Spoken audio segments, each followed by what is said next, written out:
Hi guys! Andito na yung kinuha natin. Alam niyo ba, ang dami guys oh. Ang dami. Alam niyo ba guys, nagaling to sa Pilipinas. Ang kaibigan ko, yung kaibigan niya dun sa kabila, galing sa Pilipinas, nagbakasyon. So, binigay sa kanya to. So, binigyan din niya ako. Sabi niya, ate, pupunta dyan yung driver namin. So, iiwan niya lang dun sa labas yung pagkain. Kunin mo lang. So, imagine, dun sa labas. Sa tabing karsada.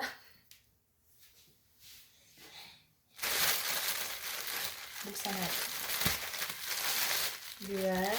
Nakakakain ako. Kahit na ang layo-layo. Kung saan ba nanggaling to. Saan ba sila banda? Hindi ko na alam kung saan sila nakatira. Basta dun yun sa kabila. Sa kabilang side.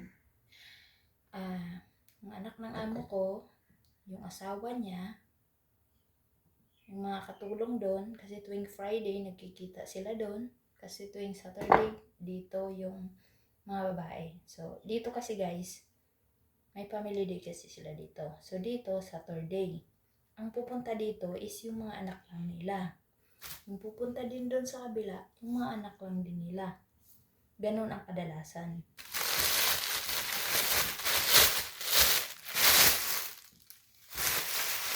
Grabe naman magbigay, ang dami. Bukayo. Grabe magbigay. Ang dami naman. Diyos ko.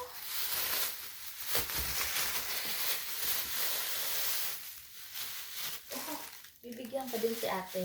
Doon, kaibigan ko. O, di ba ang dami na nang narating nito? Oh, ang dami. Grabe naman. Siguro, yung nagbakasyon na kabayan, may puno ng niyog. Masakit daw kasi ngipin niya. Eh, yung kasama niya naman, na driver,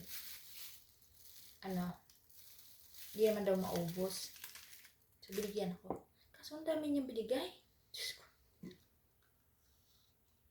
Malamig pa. Galing ka ref. Malamig din sa labas. Grabe naman kain natin ito. Sariling gawa. Parang sariling gawa.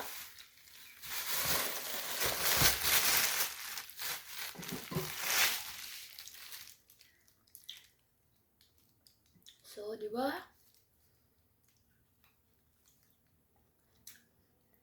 Kahit ang layo na nila, nakakakain pa din tayo. Kahit wala tayong ugnayan sa mga friends nila. Si ate dyan, bibigyan ko din yan. Kasi, lagi siyang nagbibigay sa akin ng kung ano-ano. Bibigyan din natin. Diba?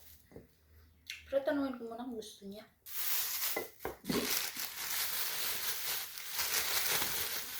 Yun lang yun. Salamat! Thank you, ang dami.